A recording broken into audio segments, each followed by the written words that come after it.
तो इतना दिन तक हम लोग श्रीमद् भागवतम के प्रथम स्कंद श्रवण कर रहे थे। कब से शुरू हुआ है हमारा जूम क्लास? एक युग बीत गया है ना नंद किशोर माता जी। एक युग बीत गया, जैसे सत्य युग खत्म हो गया।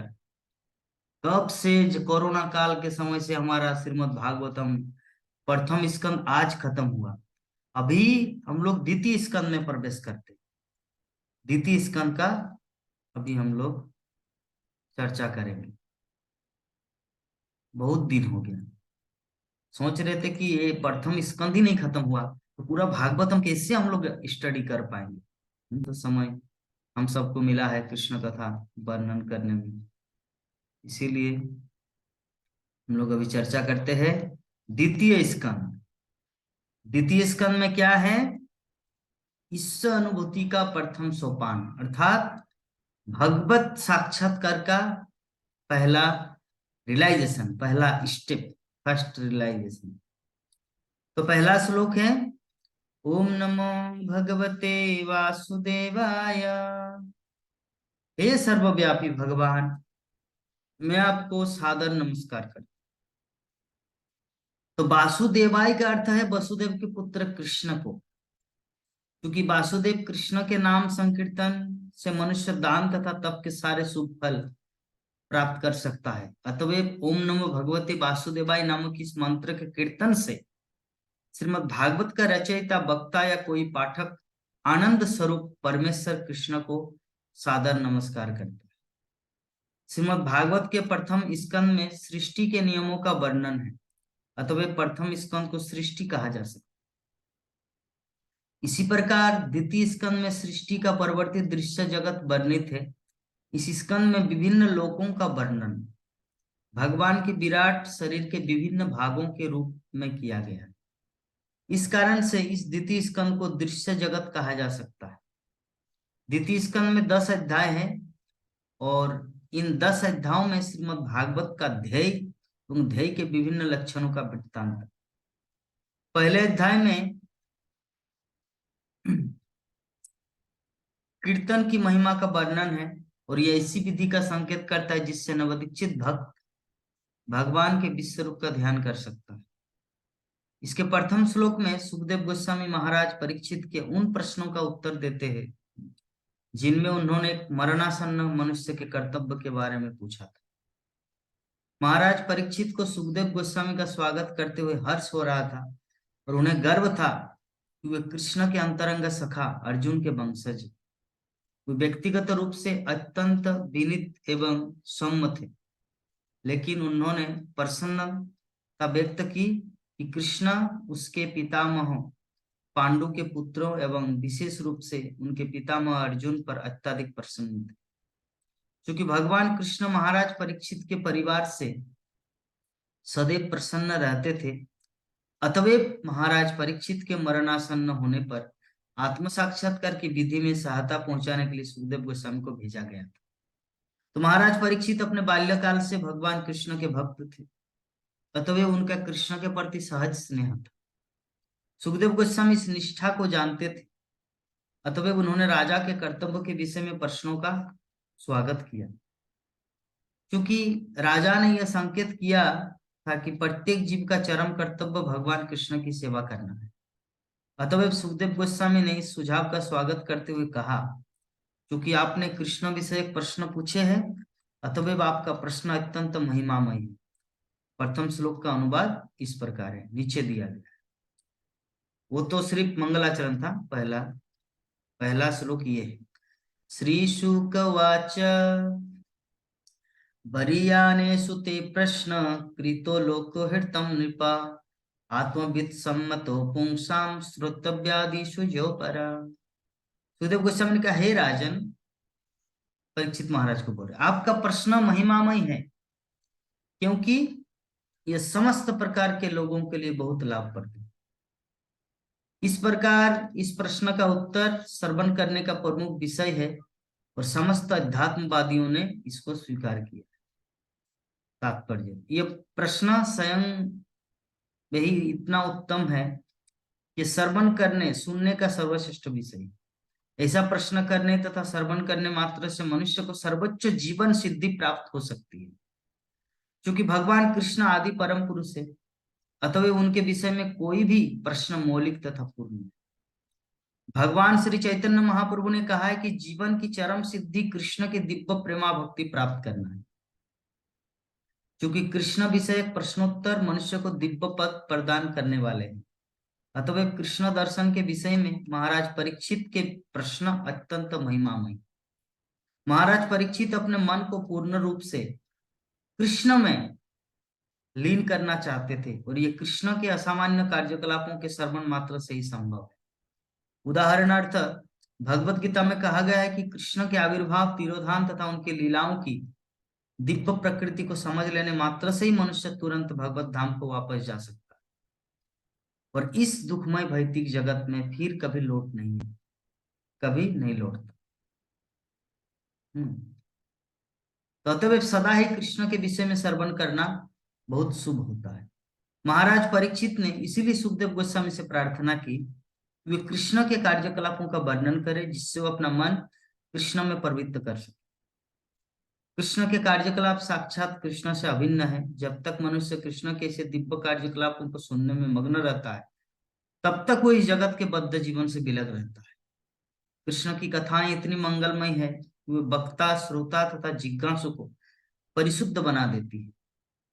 उनकी तुलना उस गंगा जल से की जाती है जो भगवान कृष्ण के अंगूठे से निकलता है। गंगा का जल जहां जहां जाता है, वहां की भूमि तथा उसमें स्नान करने वाले व्यक्ति शुद्ध हो जाते हैं।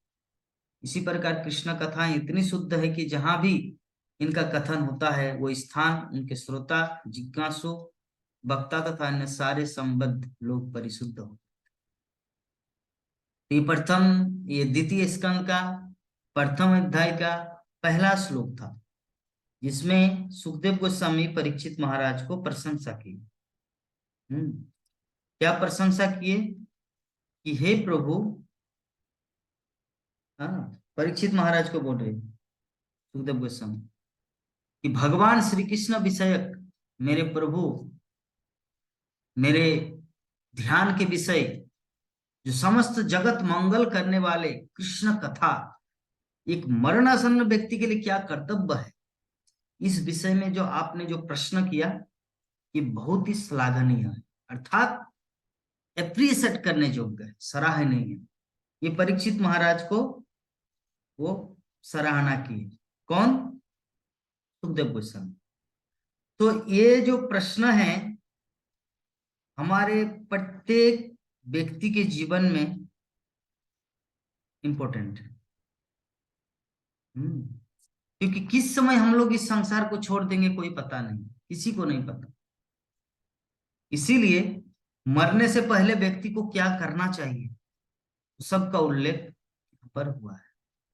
Sukhdev Goswami step by step अभी बताएंगे उनका उत्तर। पहला, उन्होंने परीक्षित महाराज को सराहना की, एप्रिशिएट की कि आपका प्रश्न सच में प्रशंसा करने योग्य है। ऐसा ही प्रश्न होना चाहिए प्रत्येक व्यक्ति के पास, क्योंकि ऐसे प्रश्न से व्यक्ति भगवत धाम को जा सकता है।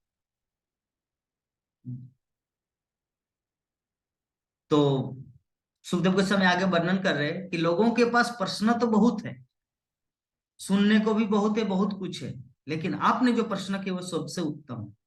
लोगों के पास क्या है कि हे सम्राट, भौतिकता में उलझे हुए उन व्यक्तियों के पास जो परम सत्य विषय ज्ञान के प्रति अंधे है, मानव समाज में सुनने के लिए अनेक विषय होते। सत्यव्याधि राजेंद्र निनाम शांति शास्त्र सब अपश्यतात्म तत्व गृहेशु गृह में दिना। उनके पास बहुत कुछ सुनने के लिए, एफएम रेडियो है, MP3 प्लेयर है, मेमोरी कार्ड है, हाँ, न्यूज है, आज तक है, डीडी नेशनल है, नेशनल चैनल है, मैक्स है, सोनी टीवी है, कितना कुछ सुनने को है।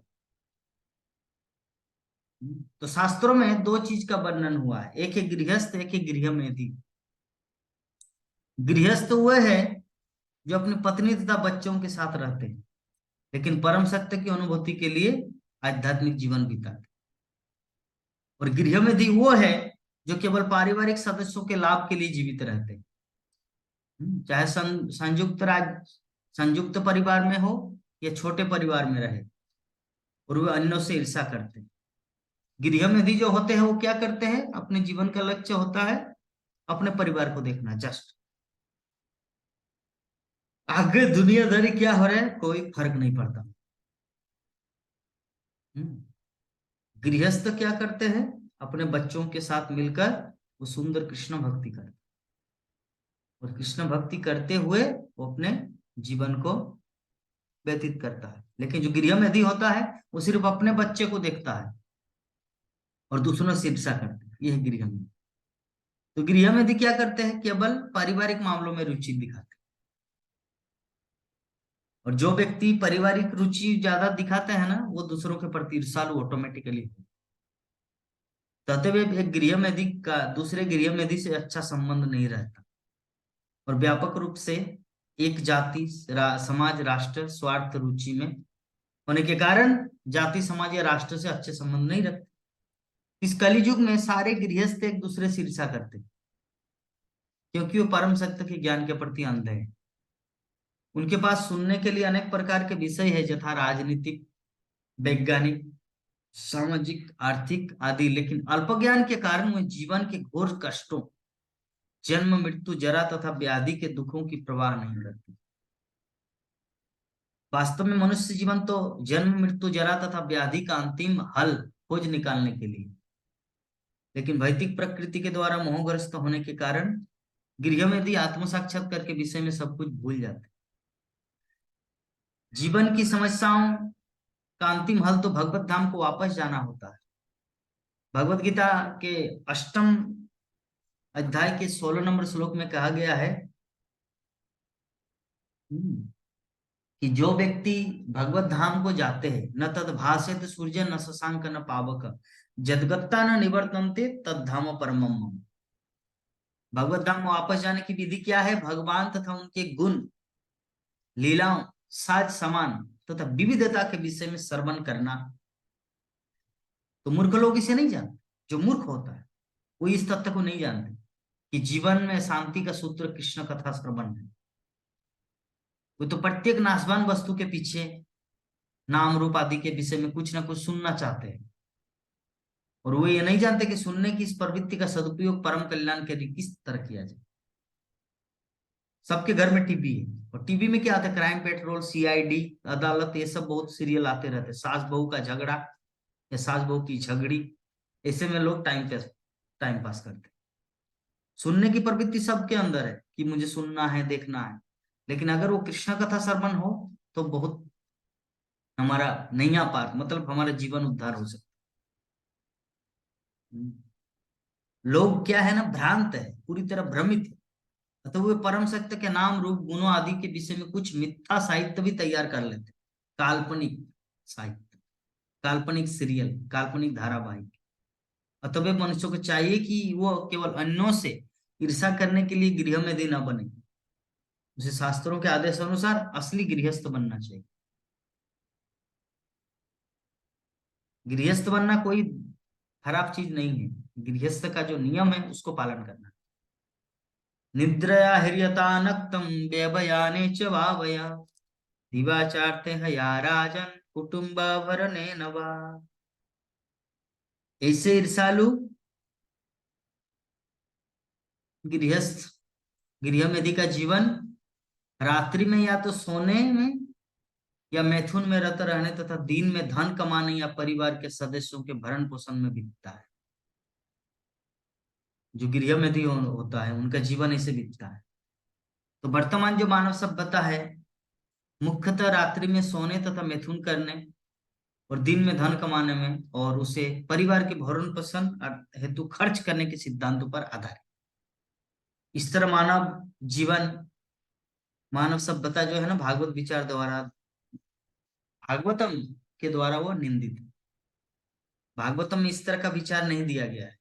भागवतम में सटीक विचार दिया गया है कि व्यक्ति को कैसे जीना चाहिए, क्योंकि मानव जीवन जो है ना भौतिक पदार्थ तथा आत्मा का सम्मेल है। अतः वैदिक ज्ञान की पूरी प्रक्रिया आत्मा को पदार्थ के संदूषण से मुक्त करने की दिशा में प्रेरित रहती है। इससे संबंधित ज्ञान आत्म तत्व कहलाता है। ये जो रिलेटेड ज्ञान है ना, कृष्ण तत्व विज्ञान, ये जो हम लोग रोज भागवत कथा श्रवण कर रहे हैं, ये कौन सा ज्ञान है? आत्मा का ज्ञान है, आत्मा का कल्याण है। जो लोग अत्यधिक भौतिकतावादी है वो इस ज्ञान से अनजान रहते हैं और भौतिक भोग के लिए आर्थिक विकास के प्रति अधिक उन्मुख होते हैं। ऐसे भौतिकतावादी लोग कर्मी कहलाते हैं और उन्हें नियमित आर्थिक विकास या यौनाचार के लिए स्त्री संगति की छूट रहती है। जो लोग कर्मियों से ऊपर है यथा ज्ञानी, योगी तथा भक्त, उन्हें यौनाचार सर्वथा वर्जित है।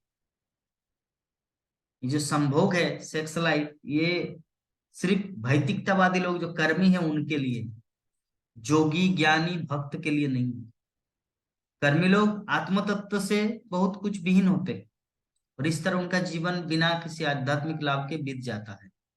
ये मनुष्य जीवन न तो आर्थिक विकास के लिए कठिन श्रम करने के निमित्त है, न सुकरों कुकरों की भांति मैथुन में रत रहने के लिए।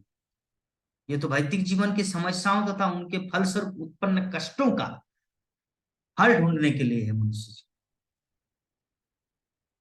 इस तरह कर्मी जन रात्रि को सोकर तथा मैथुन में रहकर और दिन को संपत्ति संग्रह करने के लिए कठिन श्रम करके बिता देते।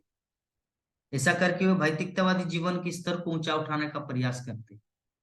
यहाँ पर भौतिकतावादी जीवन का सारांश रूप में वर्णन हुआ है और अगले श्लोक में बताया गया कि किस तरह लोग मनुष्य जीवन के वरदान को मूर्खता पूर्वक नष्ट करते हैं। इसीलिए व्यक्ति को भागवत कथा सुनना चाहिए, क्योंकि जब तक कोई भागवत नहीं सुनेगा वो मनुष्य जीवन के बारे में कुछ नहीं समझेंगे। भागवत कथा नहीं सुनेंगे तो मनुष्य जीवन क्या है, क्यों मिला है, क्या कितना इंपॉर्टेंट है, कुछ भी उनके पास आइडिया नहीं रहेगा। देहापत्य कलत्रादिश्वात्म सैन्यस्य वत्सपि येषां प्रमत्त निधनम पश्यन्नपि न पश्यति।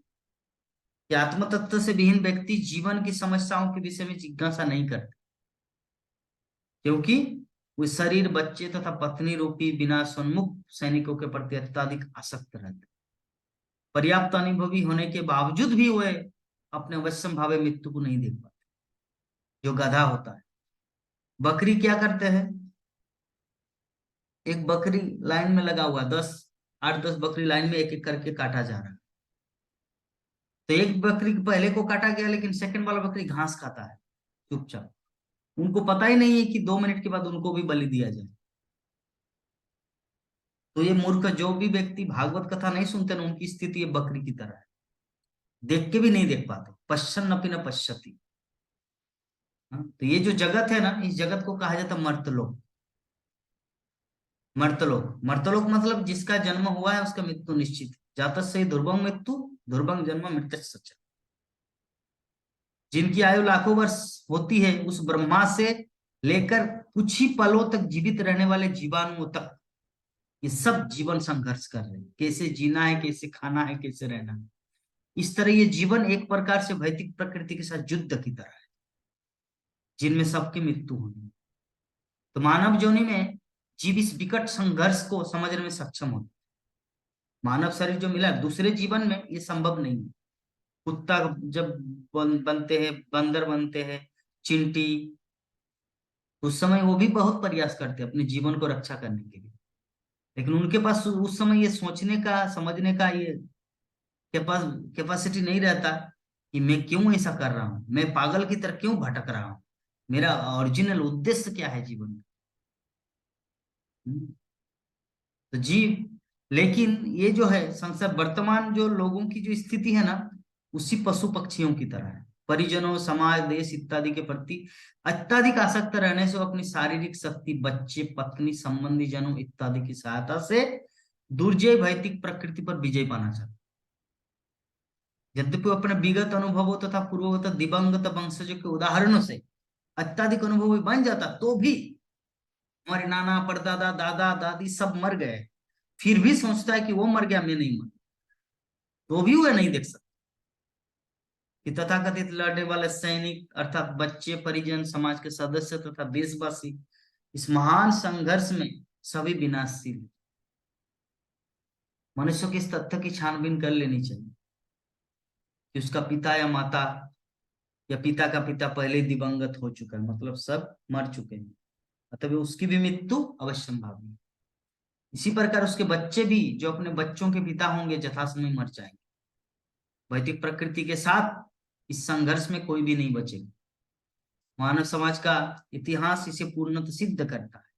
फिर भी मूर्ख लोग सुझाव रखते हैं कि भौतिक विज्ञान की सहायता से भविष्य में अनंत काल तक जीवित रह सकेंगे। मानव समाज द्वारा प्रदर्शित ऐसा अल्पज्ञान निश्चय भ्रामक है, और ये सब आत्मा के स्वरूप की अवहेलना करने के कारण है।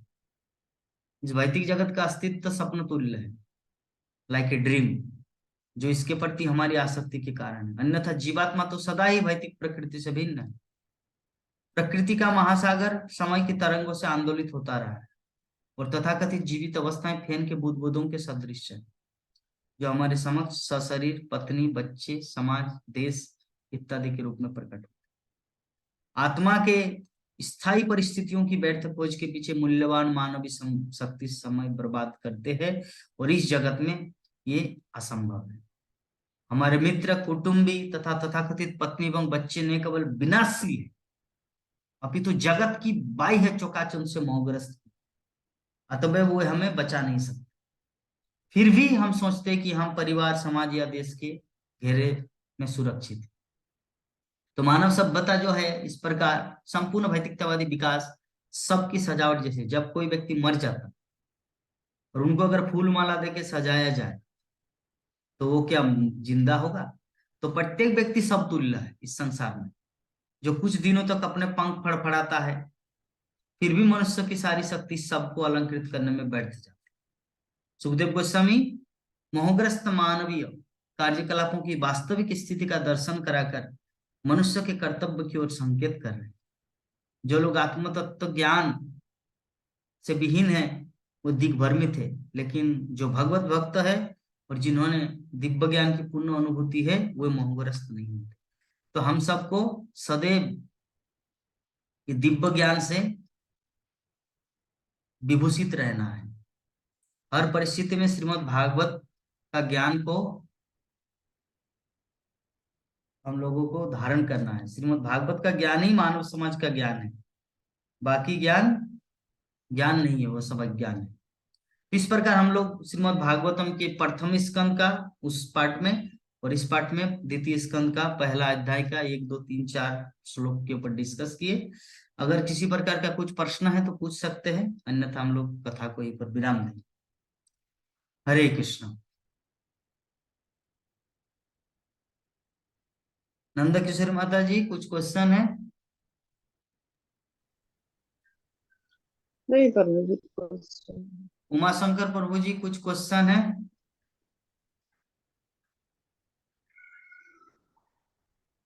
हरे कृष्णा प्रभु जी। ये जूम ज्वाइन 4:30 बजे से चलता है, लेकिन ज्वाइन हो नहीं रहा है। 5 बजे जाकर के होता है। होता है कभी कभी नेट के कारण। पता ना प्रॉब्लम। हम्म, ठीक है, कथा को विराम देते। वांछा कल्पतरुभ्यश्च कृपा सिन्धुभ्येव च पतितानेभ्यो वैष्णवेभ्यो नमो नमः। हरे कृष्णा कृष्णा कृष्णा हरे हरे, हरे राम राम राम हरे हरे। जय जगत गुरु शिल प्रभुपाद की, जय अनंत कोटि वैष्णव भक्त विंद की, समस्त जय भक्त विंद की, जय। पिता गौर प्रेमानंदे। हरि हरि बोल, हरि हरि बोल।